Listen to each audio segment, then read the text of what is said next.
there have been some things that have been on my mind. Osasakwa, wanasuma. I forget how to gloss infixes because I never see them. Then if we're really stuck, we are always free to just gloss that as intransitive. But I hope it brings you some joy.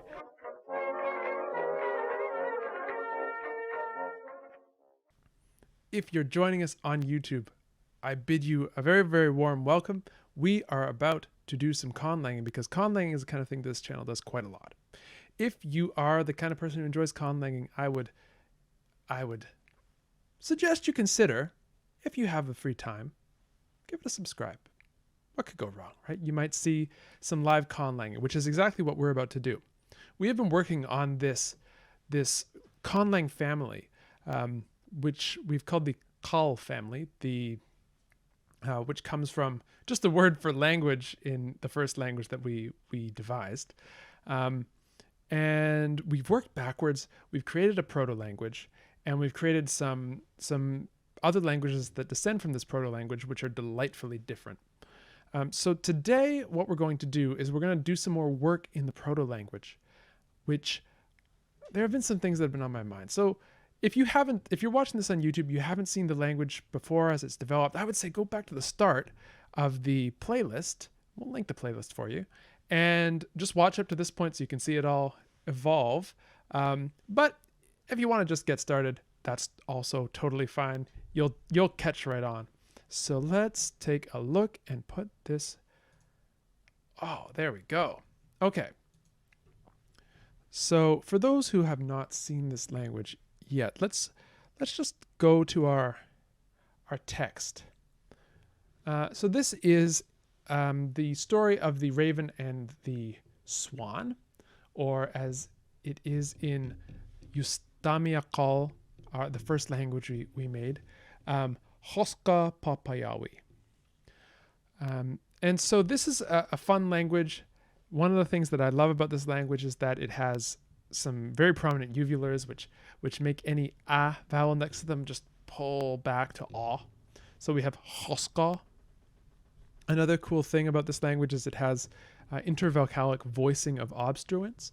So you have something like nanavia. We've written it in the orthography with F, but it's going to be pronounced as a V. So nanavia because it's between these two vowels. Or we have another word here. Oh, where is it?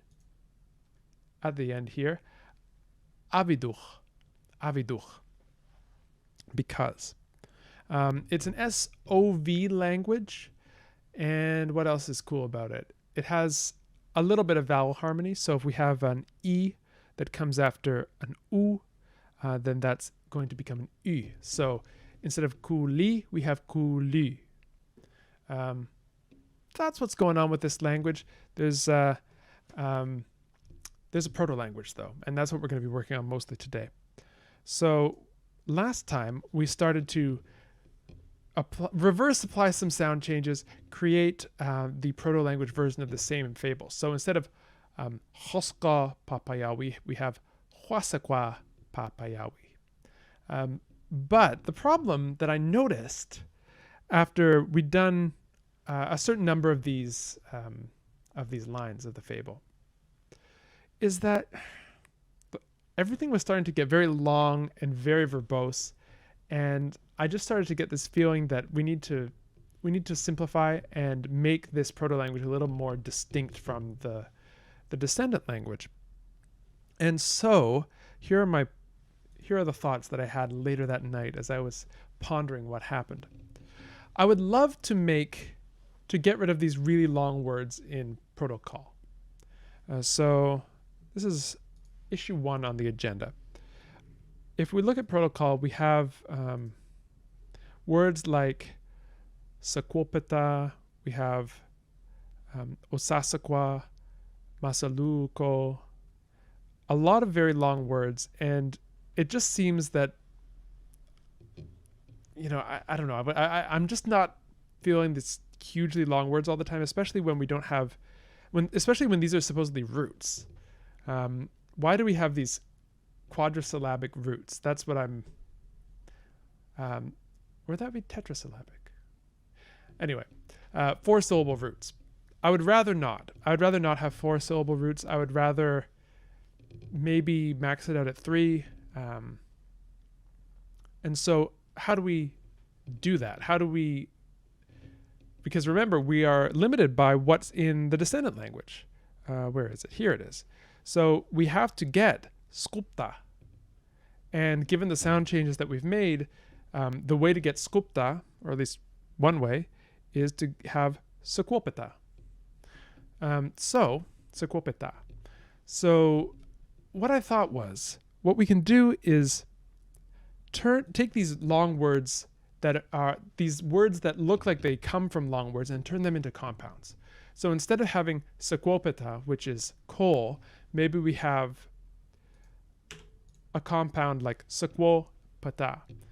And maybe this is a sort of a synonymous compound. So these are 2 words that mean coal, or maybe it's black stone, or maybe it, I'm not sure exactly what it'll be, but I'd like to take all of these super long roots and break them up and make it so that that'll have the effect of making the proto-language look a lot different than the than Justamija call.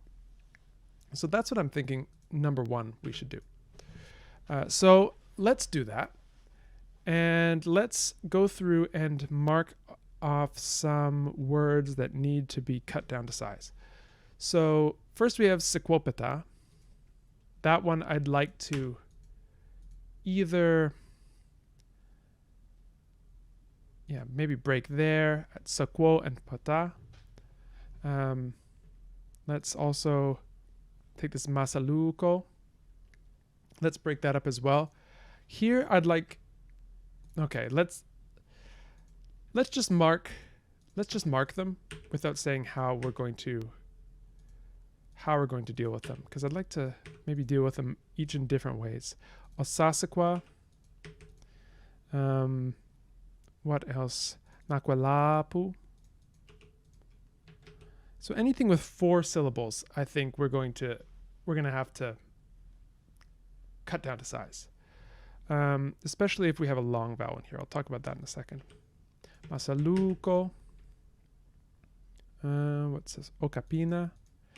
Like the idea that we have this word meaning so that's 4 syllables, it seems a bit, I don't know. Satanasi. That's another one. I'm just putting brackets around the ones that we're going to change. Anatokwa. And what else do we have here? Tonelaqua.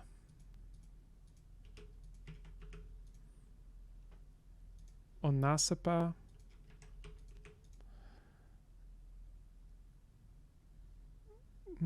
Wanasuma.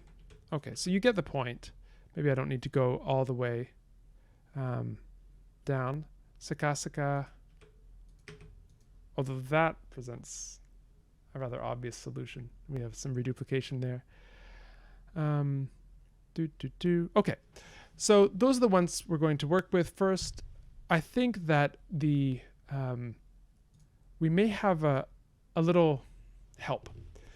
These long vowels are only present in this proto-language currently, where we needed the stress so that we could attract the stress to them, so that we'd get different outcomes in Justamija call.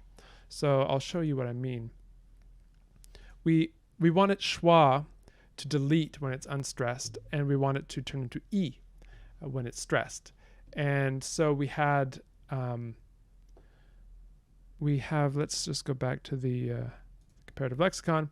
So we would have antipenultimate stress normally. That tends to be how the proto-language operated, except if we have a penultimate heavy syllable, then we have stress attracted to that. What does all that mean in layman's terms? We would have a word like alupa. So antipenultimate, not the ultimate, not the penultimate, but the antipenultimate. So third last. Alupa. Anakwo. But the thing is, we have in Justamija call antok. If we had anatokwa, we would actually have anituk or aniduk. But we don't. So we have to find some way of preventing that from happening. The solution that I chose at the time was to just increase introduce these long vowels in the proto-language, and then that would allow us to have these two outcomes. But I kind of don't like it because it's the only place that I have put in long vowels.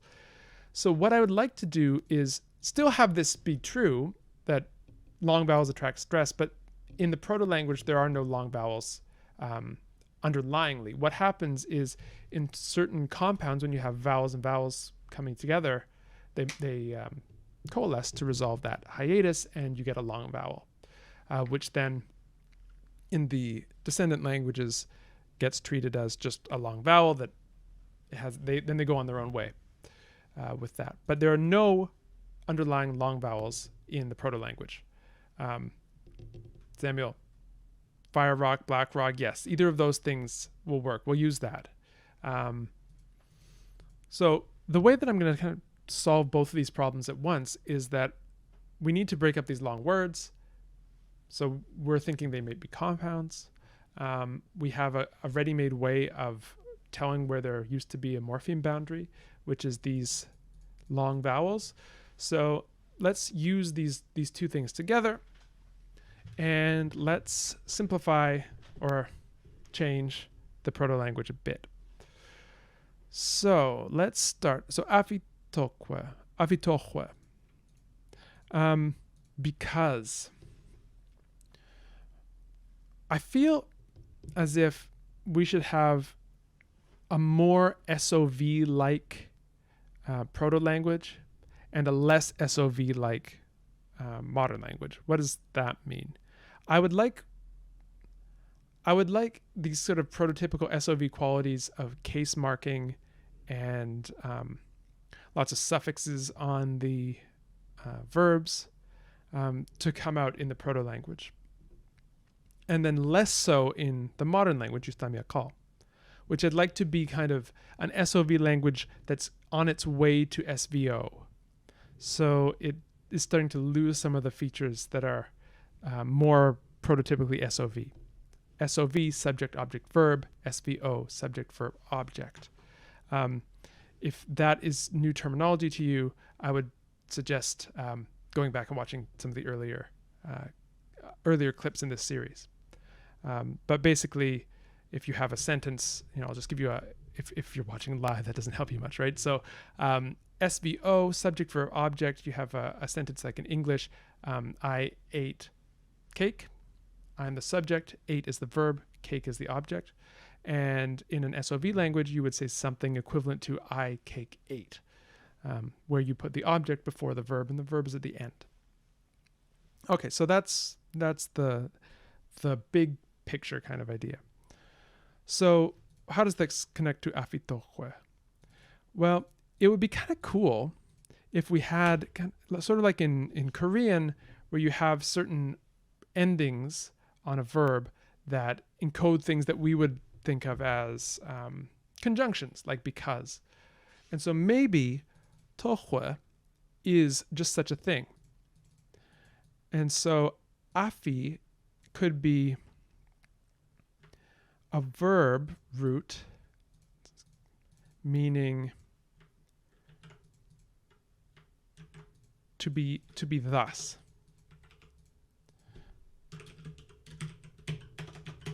So literally avitoque would be because it is thus, which you could use on its own as just a sort of generic because it is thus, etc., etc., etc.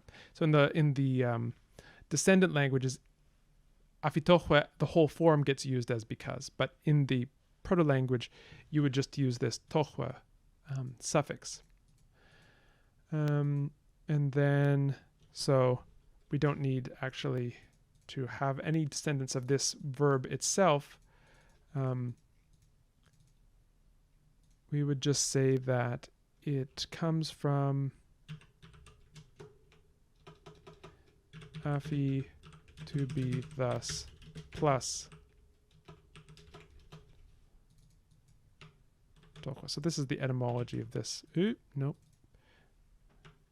One of the joys of watching me do this is watching me struggle with keyboard shortcuts and things.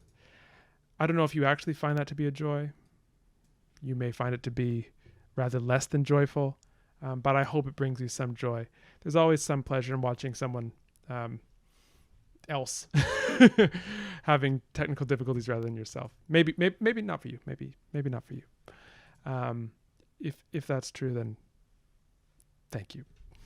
Okay, so tohwe, because, which gives us this avidoch, to be thus, plus this tohwe suffix. So is there any way in which we can use this to change our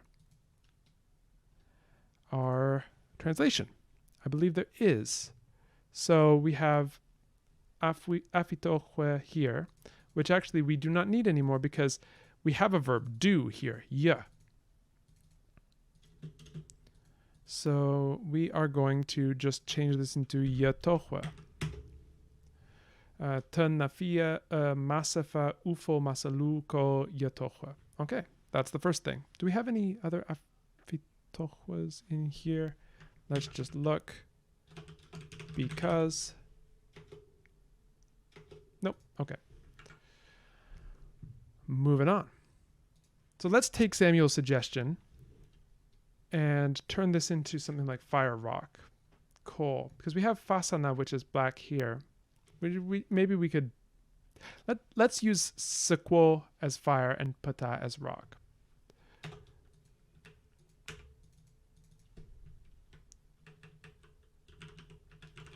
So it still does mean coal, but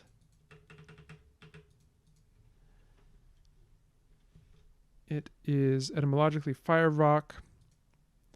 And then we are going to go back to our comparative lexicon, go all the way down to sequopata, and we need to put in a new entry for fire.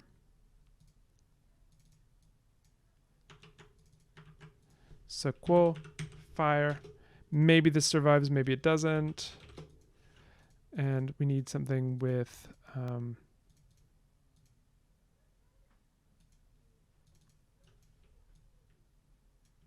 pata, rock.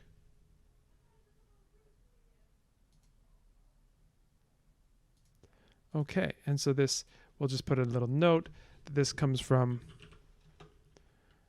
sequo plus pata.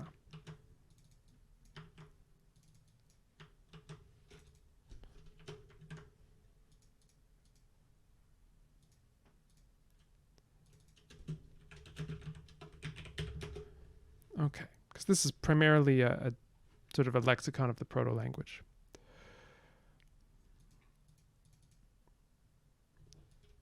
And because this is coming under pata, we don't have to put it in. Okay, sequo, fire.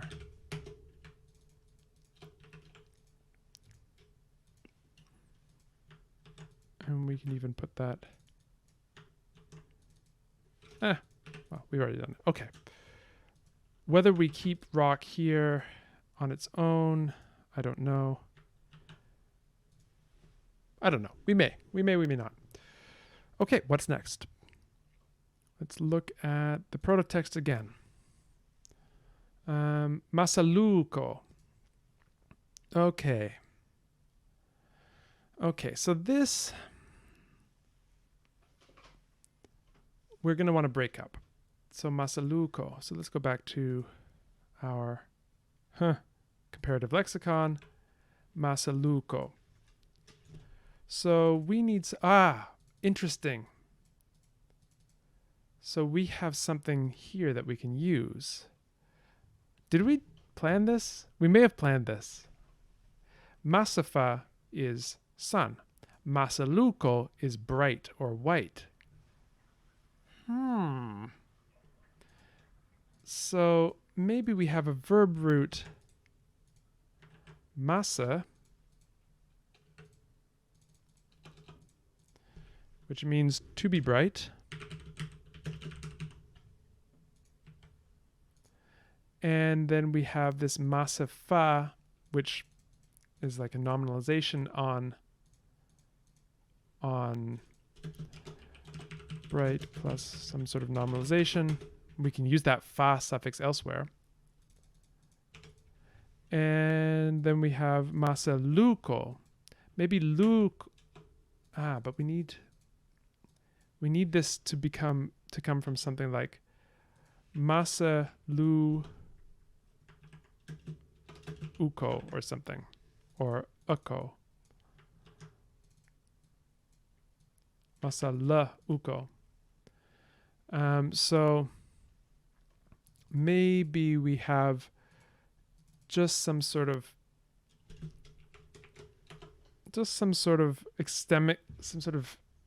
root extender, some sort of stem marker or stem material, this l suffix.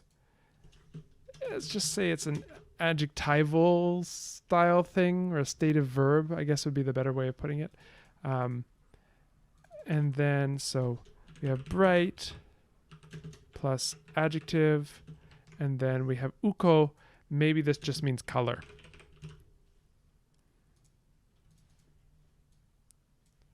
So we have,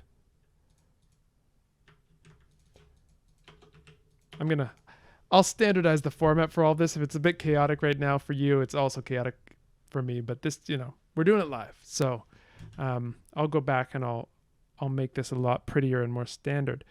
But basically this is, we don't need color in this one because it wasn't present in the proto-language, but we need uko somewhere around here. Well, I'll just put it in here and then we'll do a sort. So that'll work. Uko, color. And we don't know if it survived.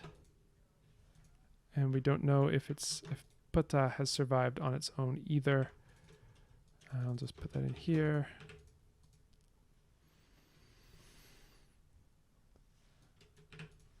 Okay, so sorry, I'm going back and forth on things, trying to figure out how I'm gonna organize all of this eventually. But I think that's good. Okay, so we've made some progress. If I try and sort this, will my life become worse? Yes, because I've made all these sort of remarks over here. Let's move these to a new tab. I don't know why. I always call this detritus.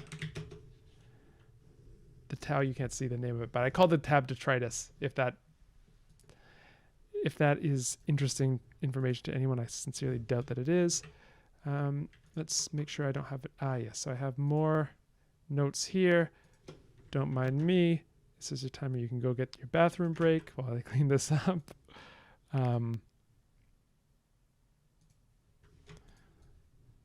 I've brought the chaos. Just don't want to lose any of this information in case we ever need it again. And then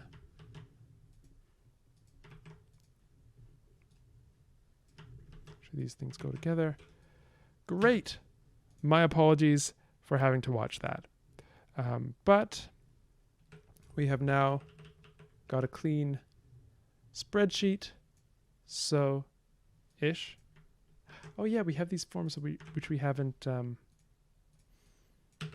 given meanings to yet. We'll have to do that at some point. All right, we're going to sort with this advanced, cool way of doing things. Wow, look at that. That's cool. Okay. Let's then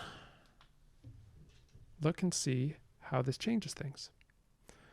So we took Masaluko away, and now it's Masala. This is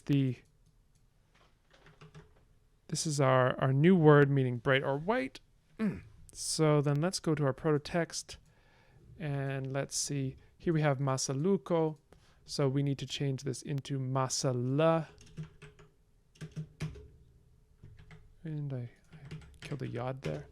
Masala Yatohwa. So we've gone from Masaluko Afitohwa to we've gone from Masaluko Ya Afitohwa to Masala Yatohwa, which I feel is, I just like it a lot better. Let's align our glosses a bit. White, and we can consider this a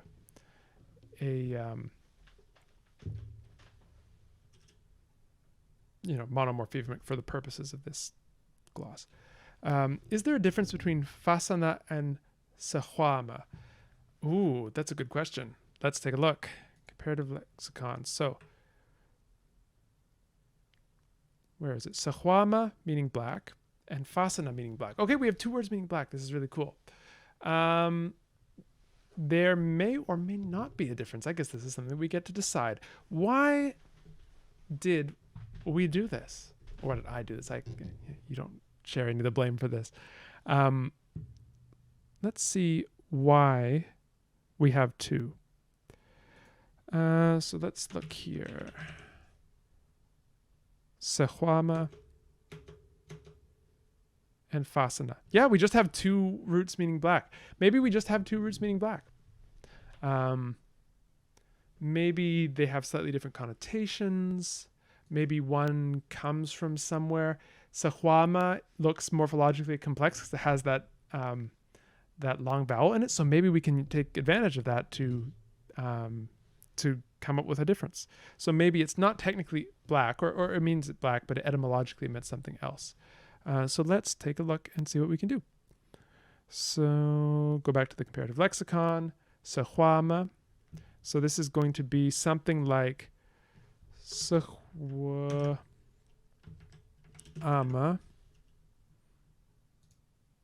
So far, I'm just going to turn these long vowels into schwa plus the vowel.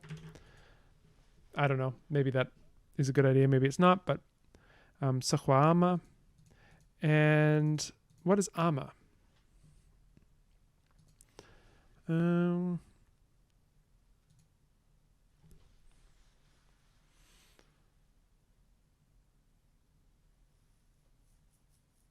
We could make it something like, so fasana is our morphologically simple word for black. And sahwa ama could be something like, what would be a good, because we already have a word for night.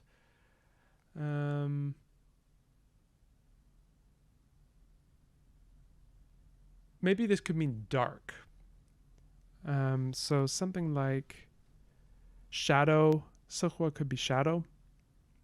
And ama could be ama could be another adjectival forming thing, or I'm not sure. So maybe we can make an attempt. See, as you do more, your degrees of freedom narrow. You have to be consistent with all the decisions you've made before. So let's say shadow. And this comes from shadow plus something. And we can keep this in the proto-language as is. Maybe this is something like shadow and something else that is black. So the compound is formed by giving two examples of the quality it's trying to convey. What would that be? What is black that's found in nature, other than coal, which we already have a word for? Ink could be like squid ink. Maybe that's what it is. Maybe ama is ink.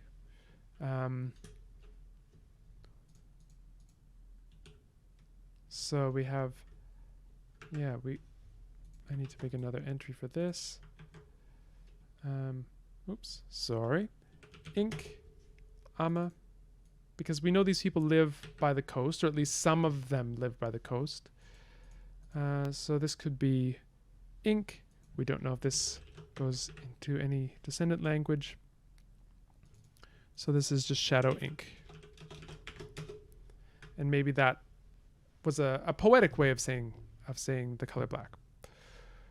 Sokwa ama. So then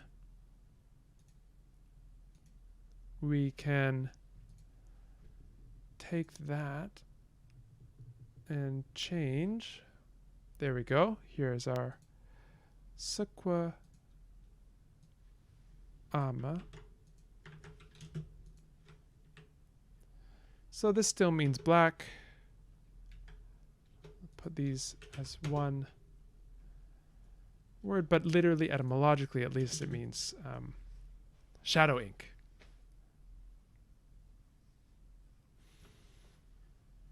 We might need to redo the lexicon of modern language. I think we will need to redo the lexicon of modern languages, but I would like to try to maintain as much consistency and see if anything creative happens, as a result of that constraint. And then if it doesn't, if we're really stuck, we are always free to change. We're always free to change things. But I sometimes like having to work with one hand tied behind my back, because it generates things that wouldn't come up otherwise. Okay, so here we have this suka suka. And it means remain. And I kind of like just having suka mean remain. And suka suka is some sort of a durative reduplication, meaning, remain for a long time. And then maybe in the descendant languages, because remaining often happens for a long time, they just take the reduplicated form as remain. So let's see. We have this durative reduplication. Suka. It's not quite exactly the same as it. It's suka suka. Suka seka. Oh, look. Suka seka.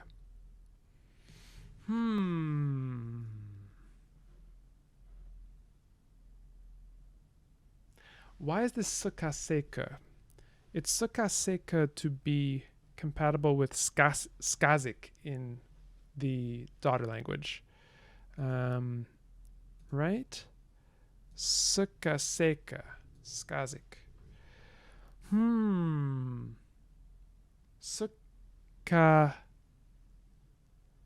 Suka seka. I don't want to give this up because I really like it, but I also want it. Okay, let's say it's a sort of reduplication. It's not like, oh goodness, I'm lost. So let's say seka is remain. And then we have this coming from suka seka.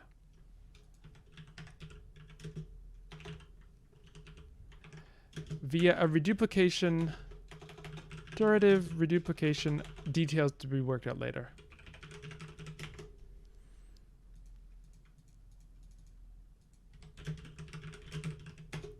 TBD. Okay. Seka. Yeah, it could be an irregular sound change. That's something that we can always sort of fall back on. Maybe there's dialect mixing. Maybe there's some frequency effect. Not sure. So maybe in the original, in the proto-language, it is actually seka seka.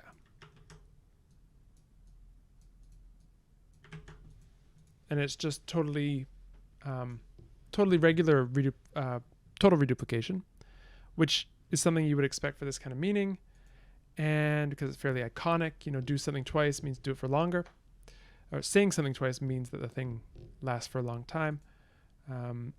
And then we have this irregular development of first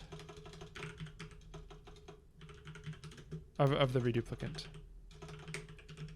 If I could spell. Duplicant. There we go. To be determined how we deal with that. Okay, so that's cool. What else do we need to get rid of? Wanasuma. Yeah, wanasuma. Drown. Wanasuma. So we need wanasu or wanasa uma.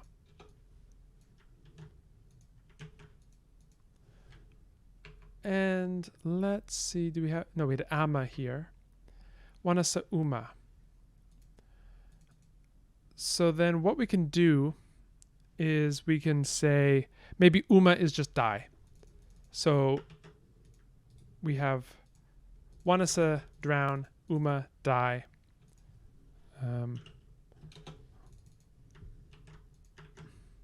Literally to die drowning.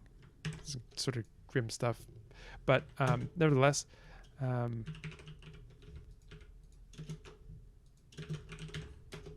that gives us a way out. Good, that's done. And so we don't need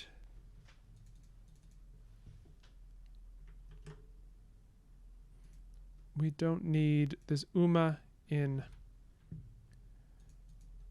the proto-language. So wanasa. Oh yeah, okay, yeah. Let's use that. So Samuel just mentioned, what if we had wanasa meaning to sink or fall, and uma meaning to die. So there, let's use that. I like that idea. Really like that idea. Wanasa uma. And so fall or sink, die. So wanasa, maybe we could have it mean specifically fall in water or be submerged.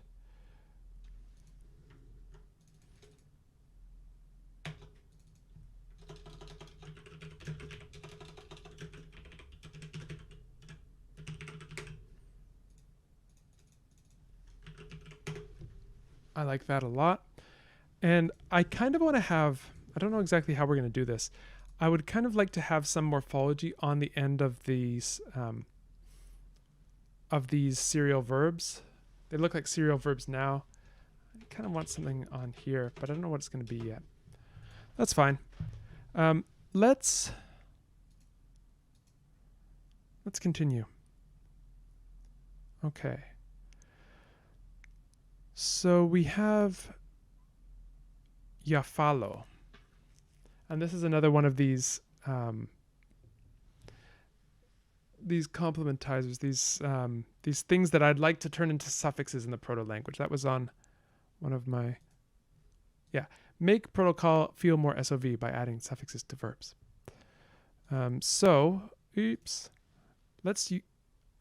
Why can I never remember where I was? This is a real problem. Okay, so let's take this yafalo and turn this into something that that works as a suffix on the verb, like uma. And I would like it not to be 3 syllables long if it's going to be if it's going to be a suffix. So let's turn it into umafalo. And then let's go back to the comparative. And what do we have? It was yafalo. So let's say follow. And ya, we don't know where this comes from yet.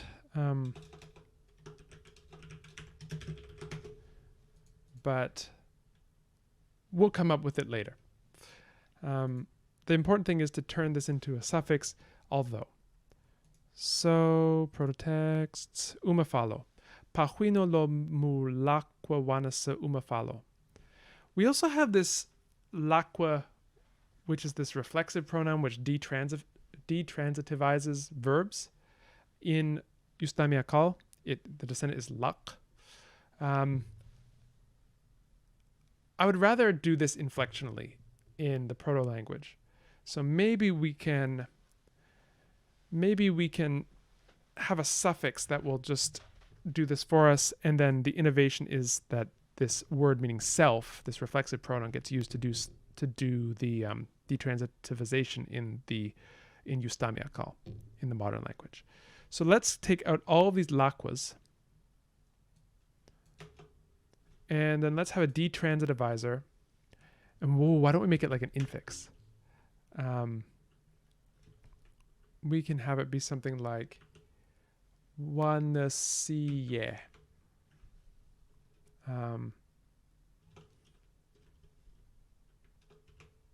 Yeah, let's have it be, I don't know, is that the, I forget how to gloss infixes because I never see them in languages that I work on. Let's just assume it's that. So sync,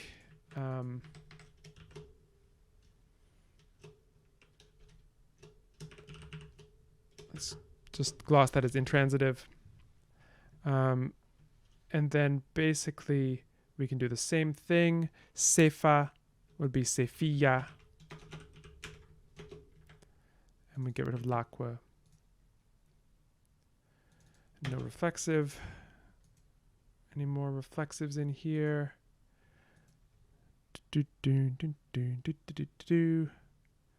There's here one, grow. Sonafe. So sonafiye is what we need. Sonafiye.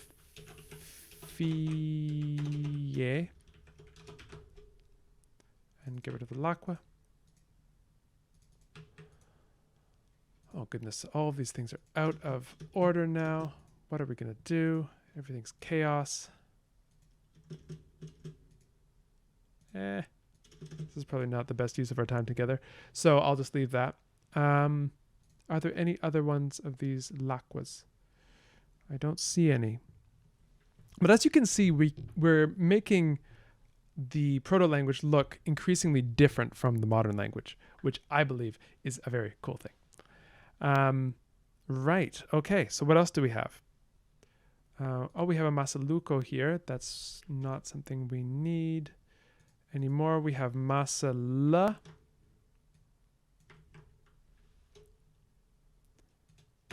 And here we have this Masala Lafu, to turn white or to become white. So this has the same polysemy in protocol as English has. To become comes from the word for turn. Well, we don't know what happened in the proto-language of this, what happened before Justamija call. Presumably there's some history to this.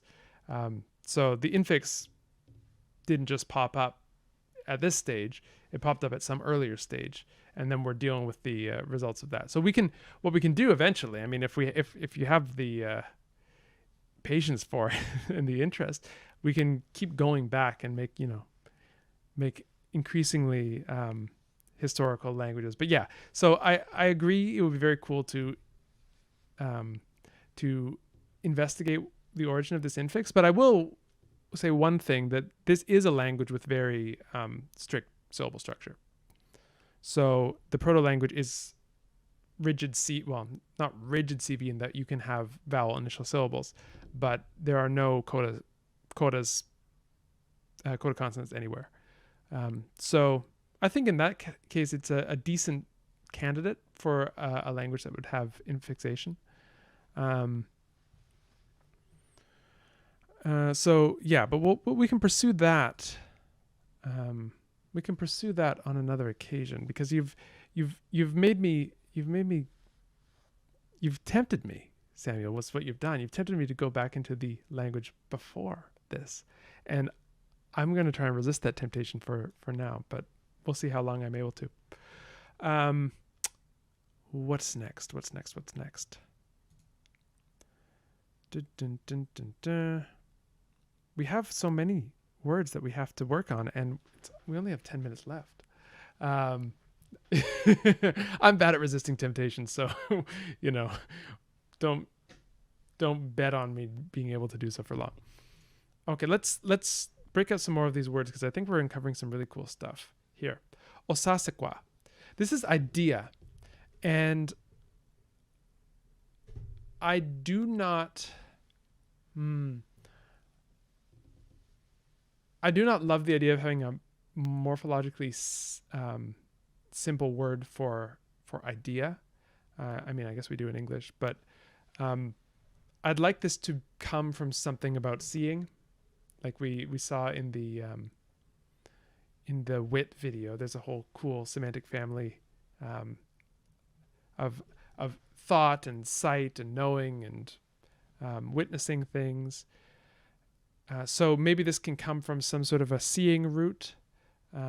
Maybe qua is a nominalizer, and idea would be something like, or maybe it's knowing or seeing. Osasa.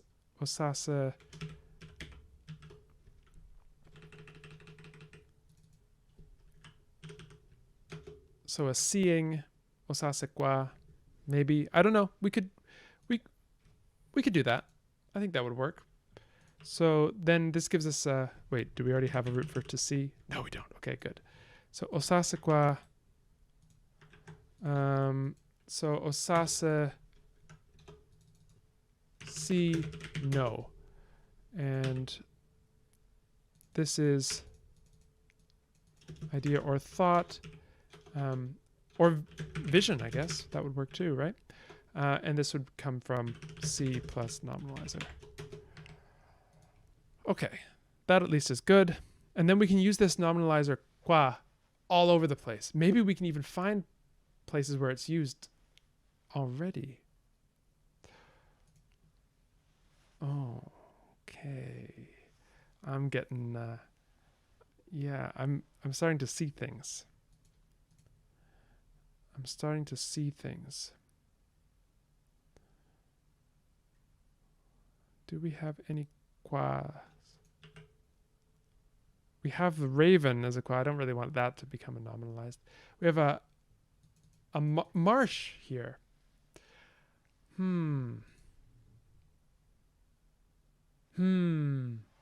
Okay, new plan. It's not qua that's a nominalizer. It's a qua. And when you have two schwas come together, they just, they do not give you a long vowel. You need a long, the only time you get a long vowel is when the second vowel is non-schwa. So if you have schwa, non-schwa, then you get a long. Does that sound plausible? Maybe. I don't know. I'll have to revisit this. This is going to be something that's going to hit me at like 1 a.m. thinking, no, I should have done it this way. Let's just say for now that there's going to be some interaction of vowel quality that happens to give different outcomes when two vowels meet in a morphologically complicated word. So then let's say that we have that here. So tona laqua is actually tona la, and or tona la aqua, maybe. I've contradicted myself a few times in what I've said over the past minute or so. I want this to be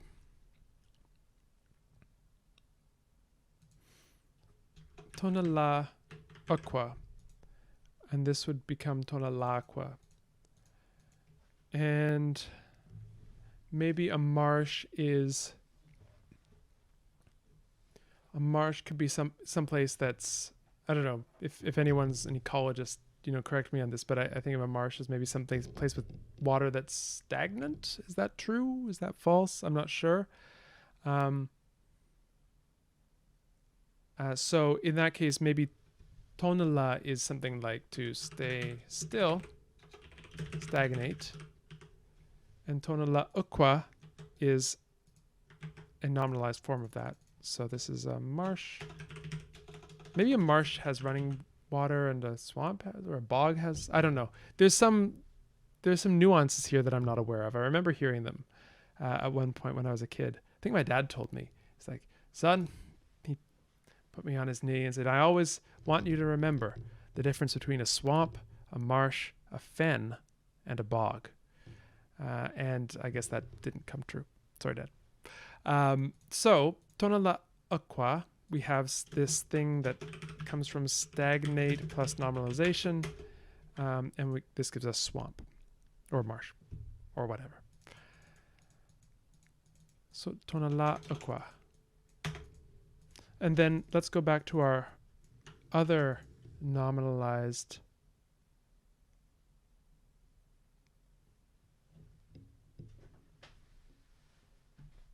Samuel.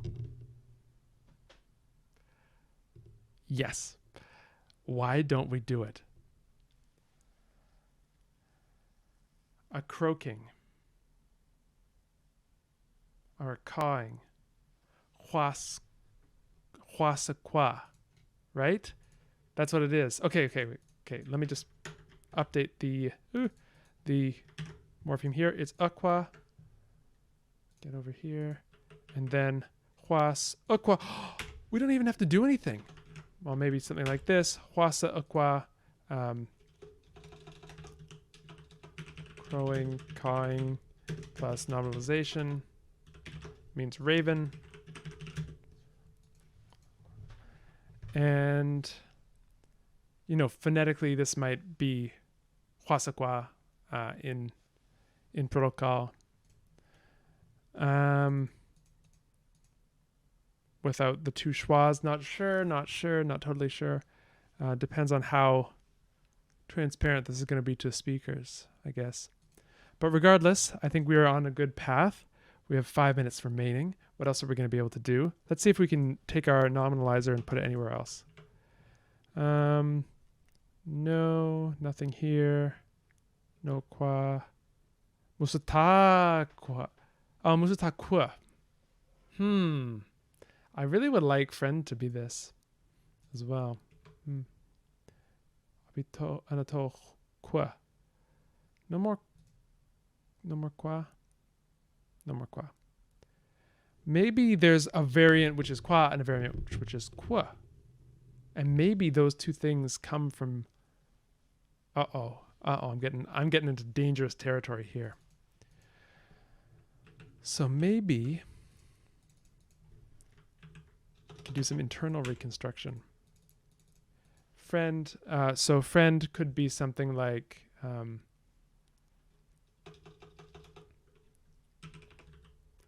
maybe good or friendly. Good, kind, plus nominalization. And this nominalization it seems to go between agent nominalization and event nominalization, kind of in both, it's just sort of sometimes it's not agent, sometimes it's an event. I'm okay with that for now. We'll probably want to address that at some point. I'm trying to think of cases in which we actually have that polysemy. I guess the ERY suffix, like we have a kind of like collective infantry, but then we have the act of doing something like husbandry. Maybe there's something to be gleaned from that. I'm not sure. Regardless, we have this nominalizer which has two allomorphs, aqua and aqua, and I'm sure there's some very deep meaning for that, or some very deep reason for that, which we will later invent. I was going to say discover. We won't discover it. We'll invent it. There was one more that I wanted to do. Aqua, anatoqua.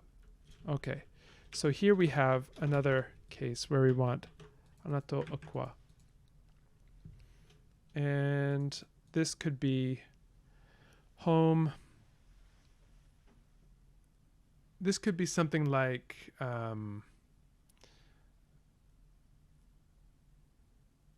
enclosing, right? A home is an enclosure. Enclose plus nominalization, home. Great. Anatoqua.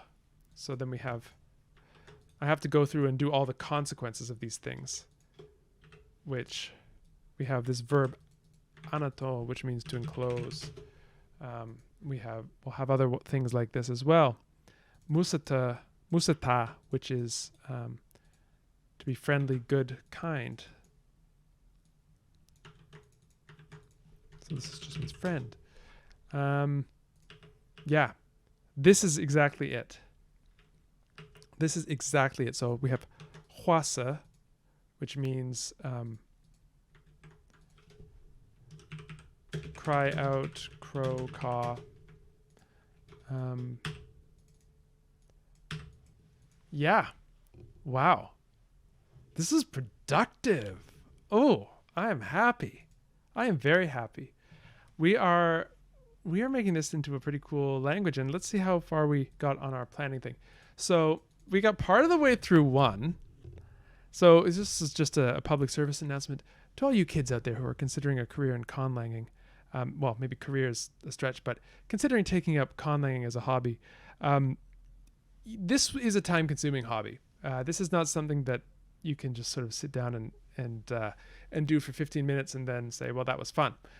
You're going to be spending a lot of time doing it. So make sure you plan for that in your life plan, kids. It's very important. Okay, so we got partway through 1. We got partway through 4.